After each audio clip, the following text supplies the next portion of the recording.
அல்லவா? சக்திக்கு வித்தாகி சகலமும் உள்ளடக்கி முக்திக்கு முதவனாக முப்பெரும் எடுத்த மூல பொருளாகி ஒப்பற்ற உயிர்களை ஓடாத சங்கமத்து என்று உறுதிவளிக்க இடபவாகன திடைகளை இமயமல் என்ற பக்கம் இருக்க பல்லாயிரக்கணக்கான அச்சாமர்கள் அருகில் இருந்து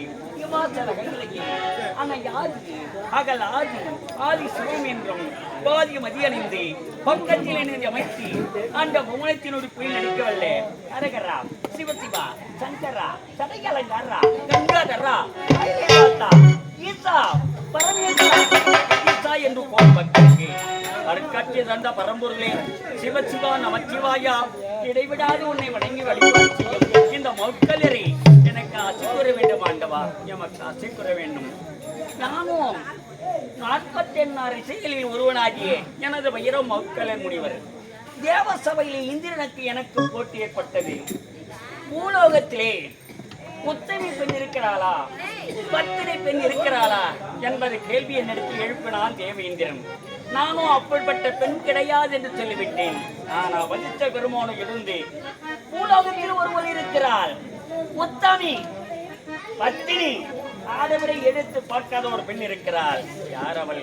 இடது நாட்டு அரைக்குடி மண்டல இருக்கிற காலே அவளுக்கு பெயரோ நலாயினி. நல சக்கரத்தின் மகளா இருக்கவள் நலாயினி ஒருவள் இருக்கிறாள். அவள் உத்தமி, அவள் பத்தினி. அவள் யாரெடுத்து பார்க்கவில்லை ஆடவர்களே, ஆடவர் பற்றிய பார்த்தது கிடையாது என்று என்னிடத்து சம்மதமிட்டிருக்கிறார்.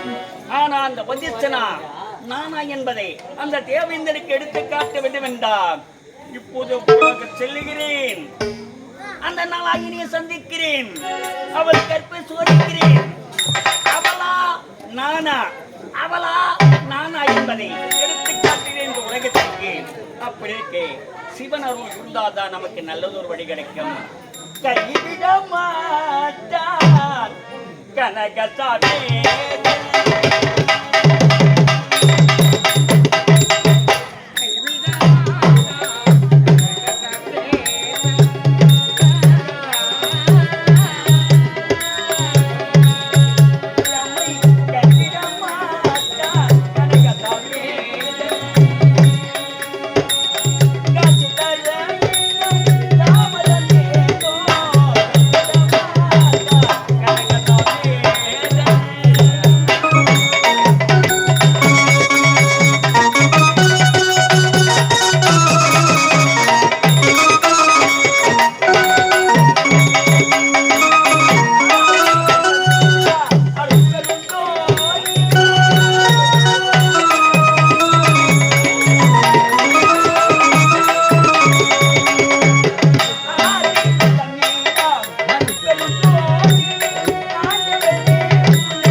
கிடைத்தது. இப்போது உலகில் செல்கிறேன், இடது நாட்டி அழக்கூடிய மன்னனை சந்திக்கிறேன். அந்த நலாயினியா நானா என்பதை இந்த உலகத்திற்கு எடுத்து காட்டுகிறேன். சம்போ மகா